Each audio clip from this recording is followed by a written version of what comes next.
Welcome to Courage on the Rocks, a space where stories flow like a good glass of whiskey. We're two best friends pulling back the curtain on all the conversations that usually happen behind closed doors. From grief and love to dating, friendship, motherhood, and all the chaos of life in your 30s. We're diving into it all with honesty, humor, and a splash of courage. This podcast is about real stories, ours, yours, and the incredible people we'll meet along the way.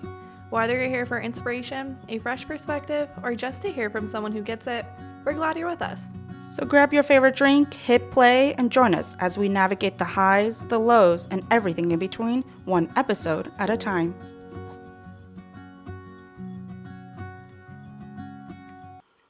To another episode.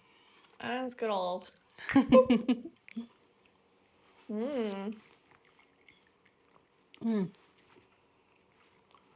That was good. This is cucumber Gatorade mixed in with A little bit of vodka. I like it. I'm digging it. It's Yeah. very refreshing Oh my gosh. for the heat that This we're heat. getting into now. Yeah, I like it. Also, shout out to my amazing colleague and this beautiful mug for Secret Pal.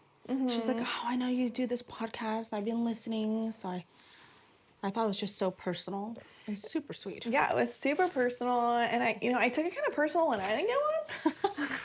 I was like, wow. Leonna's like, open up that box. I'm like, oh wow, this is gorgeous. And then she's like, yeah, my Secret Pal gave it to me, and I'm like, okay, Secret Pal, but what about number 2? Right? Another co-host. She co-hosts. Co-host. Co-host means uno, two. doso.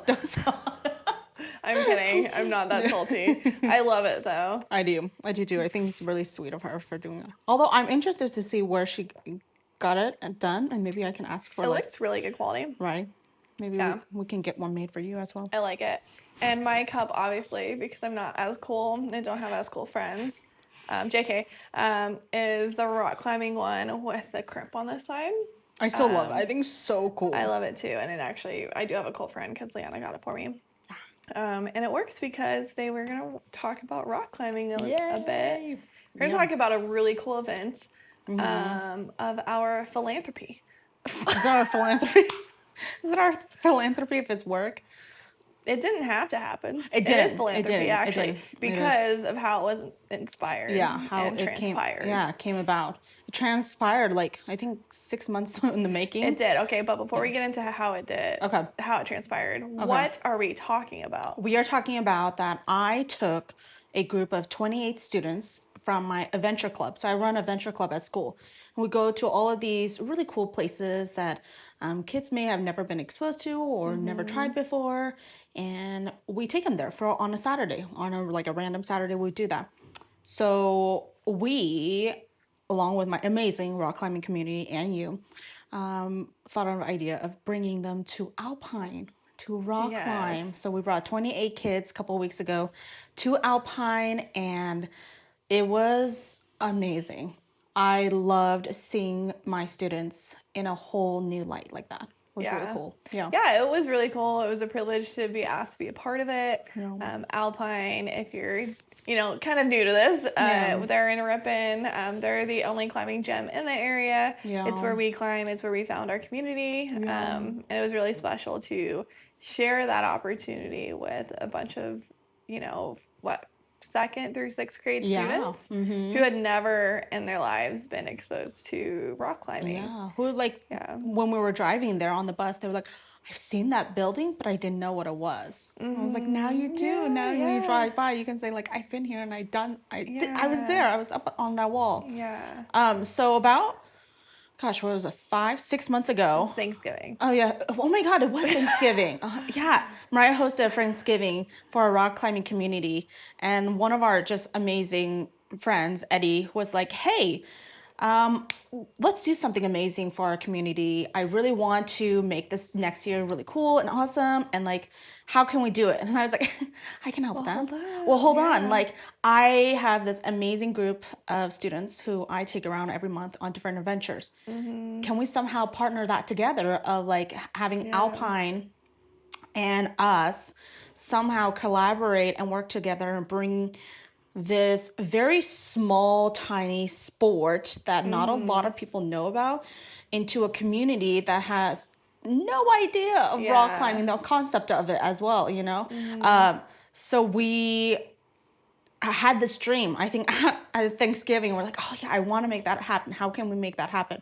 And I think for months we were trying to communicate back and forth, and things weren't working for us, and it was. And then towards the last month, we were like, oh, we made it happen. It's coming along. We got busing. We got an amazing person who donated and funded 28 students to go and participate in this activity, because it's not a cheap sport. Rock climbing is not. It's not one of those like grab a ball, go shoot a hoop kind of situation. It's very elite, and it's very certain demographic and certain class when are financially able to participate in this kind of event. And the students that I serve are underprivileged and are do not have the luxury of going to do these events or these activities on their own with their families.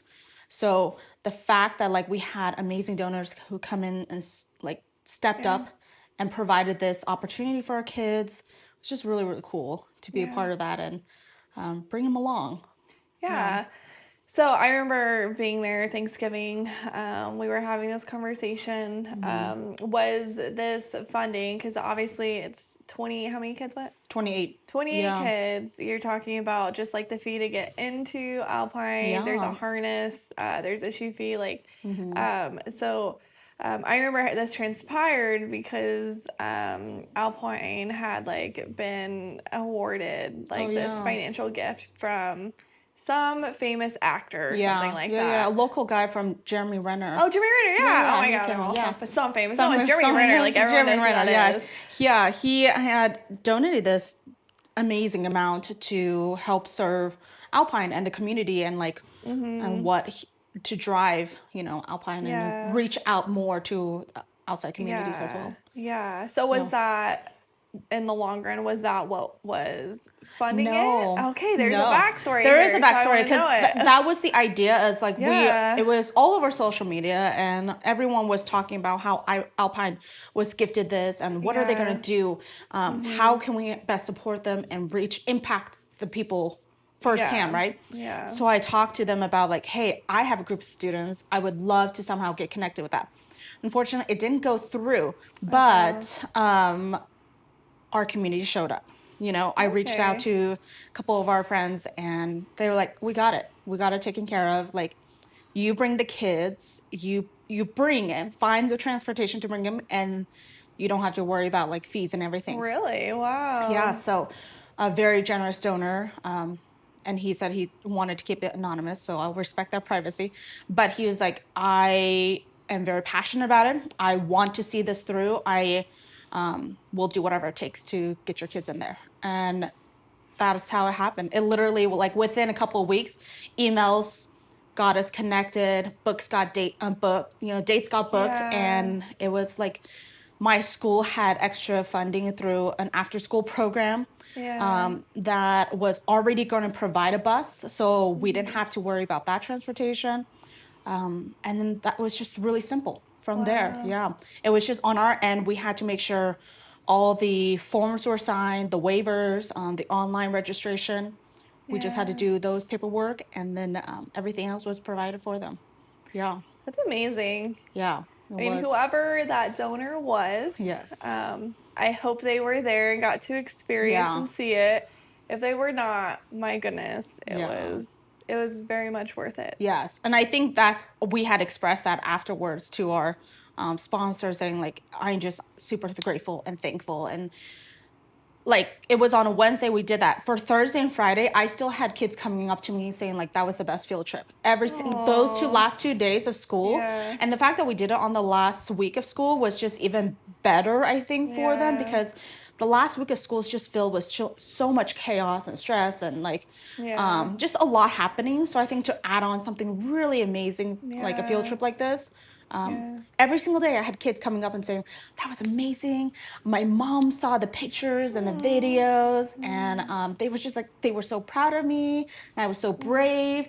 I mean, you have kids, girls who are tiny girls, 7 years old, climbing up these massive walls that you and I at the beginning, when we were 29, we were like, get us down. Are you sure we're going to be able to do it? I mean, like, they just flew up those walls. Yeah. The confidence you see that built, and that resilience and that grit and that no fear, you know, no and loved fear. it. Yeah. It was really incredible to watch them. Yeah. It was really interesting to watch, like, naturally, like, a lot of the boys were off in, like, the play area just going crazy, right? Super normal. But then the girls were actually really into the top rope climbs, which had the really high walls. Yeah. It was a much more difficult, and they kept on. Either some of them were like really good and would just like flash the whole thing, and others would go just a little bit high, kind of just you know, a few feet. Yeah. But then they would, you know, take a break, gather themselves, and keep attempting over again, and then get a little bit higher and a little bit higher. Yeah, you could see that confidence in them and building, and like the idea that they were watching other girls doing it, and they were like, oh, I got there, I'm gonna try and do it again. You know, their ability to say, hey, I didn't make it to the top, but again, like what we talked about, it's not always making to the top. No. It's like the journey up to it. It's like the confidence that you are, and the trust that you have in someone to do something so vulnerable like this, like physically vulnerable, and something so new. They were just so willing to try it. Yeah. You know, willing to put themselves out there. Yeah, I loved it. I remember, so I got the privilege of being able to belay a lot of the students. And every time I would, you know, tie their rope, I would intentionally like be having a conversation with them of like, what would happen? Like, how are you guys feeling about it? They're like, oh, I'm really nervous. I'm really scared. I'm like, okay. So when you get up there and you feel scared, what are you going to do? And so they would kind of pause, and I would be like, so you can take a really deep breath, and then you remind yourself, I'm okay. And then you give it another try. And so they would get to a point where like they're like, oh, I'm really scared, and they're like, okay, so what are we doing? And then they'll take a deep breath and they'll try again, and then they'll be like, okay, I want to stop. I'm like, are you sure? Do you want to keep trying? And then they'll go and reach to the top. So it's like such a great lesson of like talking yourself through things that are difficult, not giving up the first time, kind of resetting a little bit, but then also like most of them didn't think they could like make it to the point in which they actually got to. So reminding yourself like, wow, I'm way more capable than I thought I was.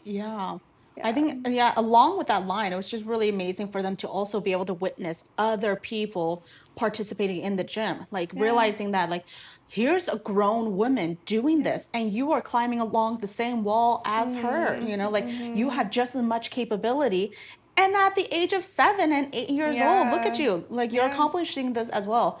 To be able to put the kids in a space like this, just to expose them and to give them that awareness, and that I think it was just really amazing to see that they can have those kind of conversations and topics and talk to people, an adult, about it. And I think that's why I was so lucky to have you guys and my community out there to help and walk these kids experience these in such a safe place, as a safe way. You know, because I feel like if they had an opportunity to come to Alpine, it would just be stuck at the Kids Adventure Center. For sure. You know, like you're not brought over to the top rope and the big walls unless you've got someone with you. You know, like they would never have had this opportunity if I didn't have someone there to show them how to do it. And I think the other thing was really cool is my principal came along as well. It was really cool to see her try to, because she and I have conversations as well. Like, she's watched videos, and like she knows that I rock climb and goes outdoors, and she's like, I don't know how you do it. Like, I'm like, no, you gotta go, you gotta try.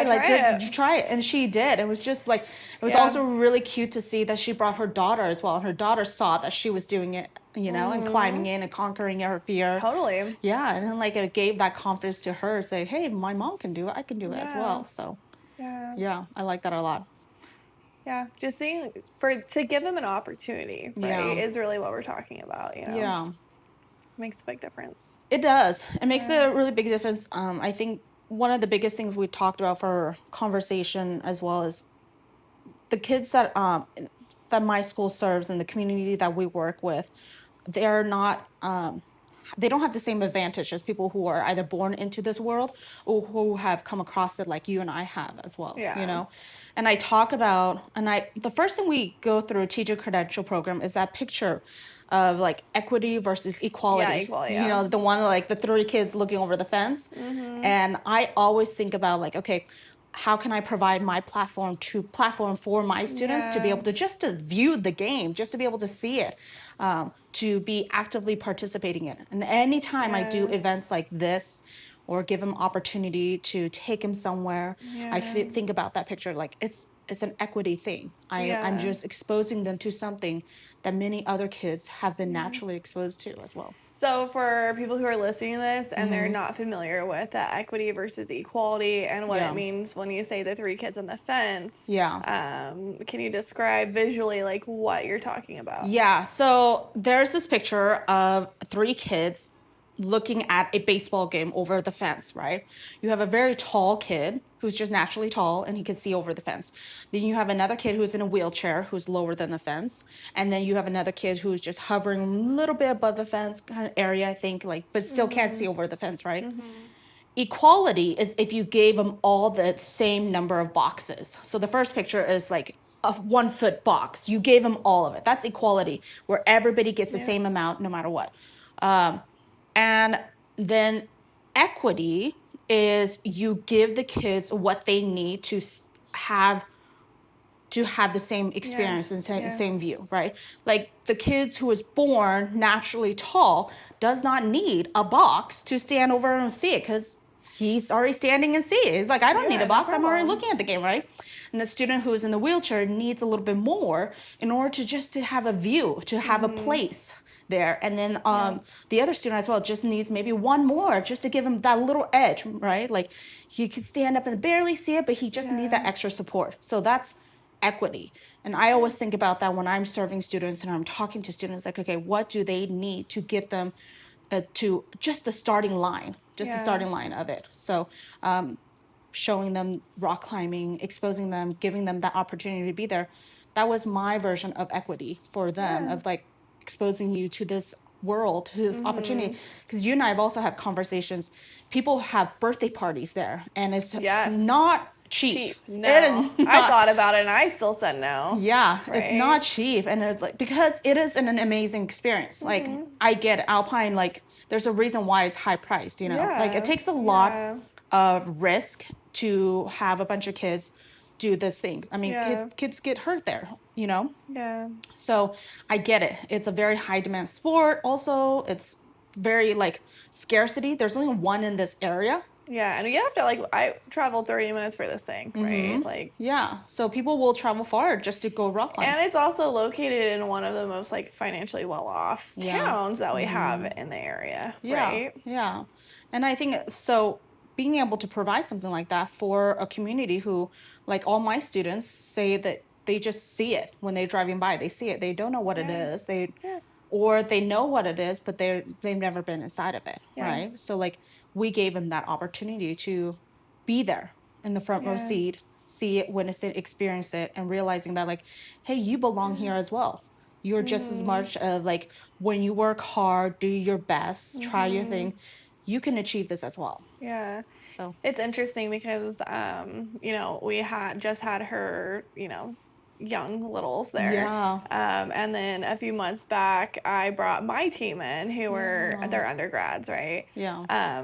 But something that I noticed was like with her students, I didn't see a single one that was scared to get on a wall, scared to try. You know, they were a little hesitant on like letting go for the first time. Yeah. But they were just like so ready to just go for it, right? Yeah.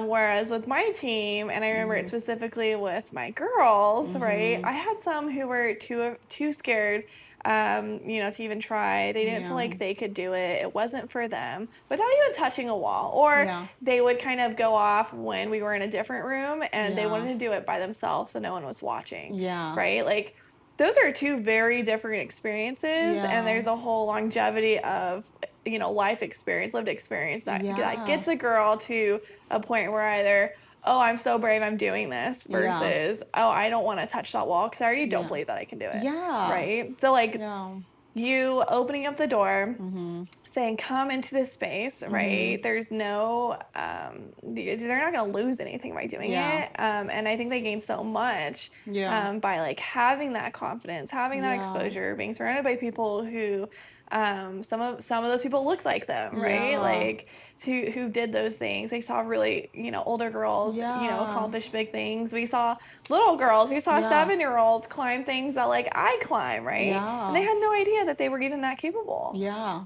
I think there was a data survey talking about like around the age of 12 and 13, around that time is when girls, like, it's a drastic number. I wanted like 60-70%. Yeah, horrifying. They just quit sport. They quit doing risky things because of things that they've been exposed to, their lack of self-confidence, the attention, negative things, like so much that they can have a comment from someone can make it just a nasty comment, and it will plummet their self-esteem. It's enough to say, I'm never going to do that again. So like seeing my kids from 7 and 8 years old doing that with confidence, I just hope that they can continue to like hopefully realize like, hey, I did something hard and difficult. I'm going to try again. Yeah, I love that, especially that age. So like I took my young cousin, Clea, I took her when she was like 13, 14 to rock climb, right? And she was nervous, right? She was afraid of heights. She did it, and after like by the time she got to like the third one, she realized like, oh, I'm getting better and better. Oh, this is fun. Oh, I'm actually good at this, right? Like so you can like almost like if you have a chart, you can see that their confidence is just shooting through the roof once they realize, oh, I did this thing I didn't think I could, right? Yeah. And then like confidence, happiness, right? Like all of these things are just increasing. Yeah. But they were given an opportunity to try something hard in a safe way where no one was going to judge them. Yeah. They did that thing, and it just so happens that rock climbing is really badass. Yeah. Right? So I feel like it's like this really special way of, especially with young girls, of kind of guiding them into realizing like, oh, you are really capable, you are really strong actually, and you can do the hard thing. Yeah. And there was not a moment of negativity. Like they were so cute. When Eddie and you guys had asked them, like, do you guys want to go to the big wall? Like, all my girls were like, yeah, let's do it. Let's go. Because they were just in the venture one. They were like, I see people on the big wall. I want to go try it. And they were so encouraging of each other as well. So cute. Really cute. Cheering them each other on. Very positive. And like, even when the girls who just made a couple of feet up, they were still so kind with each other and still say like, you can do it again. You could try it. Look how far you went. And it was just really sweet because I think it's just that climate of sometimes like pitting each other against each other and that conflict and that like who can do it better. Yeah, who can do it better, like which one was faster, which one's stronger, and it's like there was none of that. It was just all just really nice to each other. Yeah, you would have like a girl 3 feet up and you're like, oh my god, you're doing amazing, right? You would have a girl who like just flashed it and wants to do it again. She's like, are you guys gonna watch me? And they're like, yeah, you're doing great. You know? There was no negativity. It was really cool. So really cool. So yeah, I'm really happy with the event. I hope that we can continue on with it next year and the following years as well. Yeah, I'm really glad that, Alpine had made arrangements to support this. I think it was really impactful. Yeah. I really hope that they saw how impactful it was. Yeah. I think it's a great thing to continue. Yeah. And exactly. If you're listening, it's something that like if you have a young boy or young girl at home or maybe a teenager who's like struggling with confidence, like try and get them in the gym, right? Try and see if you can get them to come with you and experience that. Yeah, and even like this summer, Alpine's doing their summer kids program as well. Get them in on that as well. It's just, it builds confidence. It makes them like being aware of other people and like supporting each other. And it's good like parent-child bonding. Yeah. It really is. Yeah. I agree. So thank you for joining us. Thank you to our amazing sponsor and Alpine for this really... And Liana's secret pal. Yeah. Amazing experience. Cheers. Bye. Thanks for tuning into Courage on the Rocks. Until next time, hold on to your courage and we'll see you soon. Cheers!